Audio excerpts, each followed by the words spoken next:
Hi guys, आज मैं crypto currency से संबंधित कुछ बातें आपके साथ शेयर कर रहा हूँ।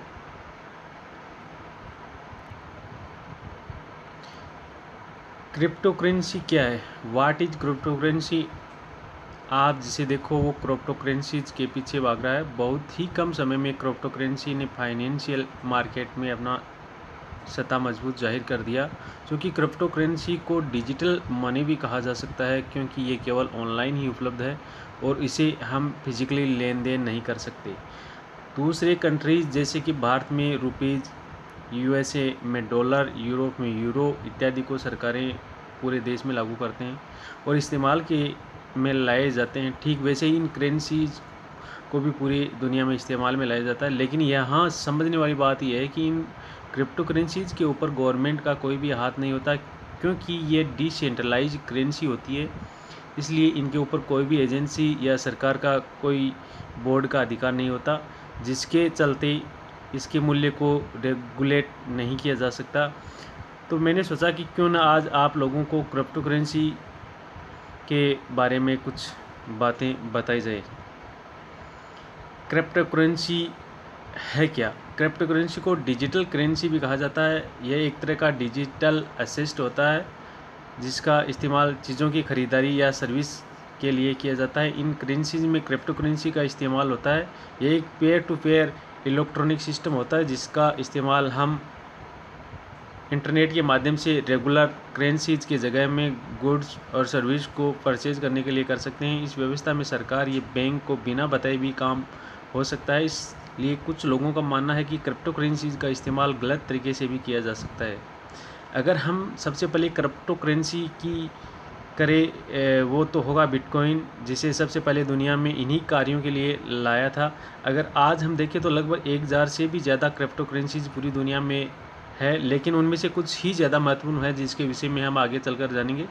क्रिप्टो करेंसी को बनाने के लिए क्रिप्टोग्राफी का इस्तेमाल होता है। अगर हम सभी क्रिप्टो करेंसी की बात करें तो उनमें से जो सबसे प्रसिद्ध हुआ वो है बिटकॉइन। इससे सबसे पहले भी बनाया गया और इसे सबसे ज़्यादा भी इस्तेमाल में लाया जाता है। बिटकॉइन को लेकर काफ़ी बातें सामने आई, जिनमें मैं आपको बताता हूँ। कई लोगों ने बता रहे हैं कि क्या भारत में क्रिप्टो करेंसी कानूनी है? In crypto currencies legal in India? हाँ, सुप्रीम कोर्ट ने मार्च 4, 2020 भारतीय रिजर्व बैंक द्वारा 2018 में भारत में क्रिप्टो करेंसी लेन देन पर प्रतिबंध हटा दिया था, जो पहले था। सुप्रीम कोर्ट ने क्रिप्टो करेंसी को लेकर बड़ा फैसला सुनाते हुए इस पर लगे सभी प्रतिबंध हटा लिए हैं। अब देश के सभी बैंक इनका लेन देन शुरू कर सकते हैं। अब मैं आपको बताता हूँ क्रिप्टो करेंसी के फ़ायदे। क्रिप्टो करेंसी में फ्रॉड होने के चांसेस बहुत ही कम हैं। क्रिप्टो करेंसीज की अगर बात की जाए तो ये नॉर्मल डिजिटल पेमेंट से ज़्यादा सिक्योर होते हैं। इनमें ट्रांजैक्शन फ़ीस भी बहुत कम है। अगर हम दूसरे पेमेंट ऑप्शन की बात करें तब इसमें अकाउंट बहुत ही सिक्योर होते हैं, क्योंकि इसमें अलग अलग प्रकार की क्रिप्टोग्राफी एल्गोरिथम का इस्तेमाल किया जाता है। बिटकॉइन, अगर हम क्रिप्टो करेंसी की बात करें और बिटकॉइन की बात ना हो तो ये बिल्कुल ही मुमकिन है, क्योंकि बिटकॉइन दुनिया से सबसे पहला क्रिप्टो करेंसी है जिसे संतोषी नाकामोटो ने 2009 में बनाया था। ये एक डिजिटल करेंसी है जिसे कि केवल ऑनलाइन ही गुड्स और सर्विस खरीदने के लिए इस्तेमाल किया जाता है। 2 नंबर की अपन बात करें इथेरियम, जो अभी हाल में बहुत चर्चा में रहा।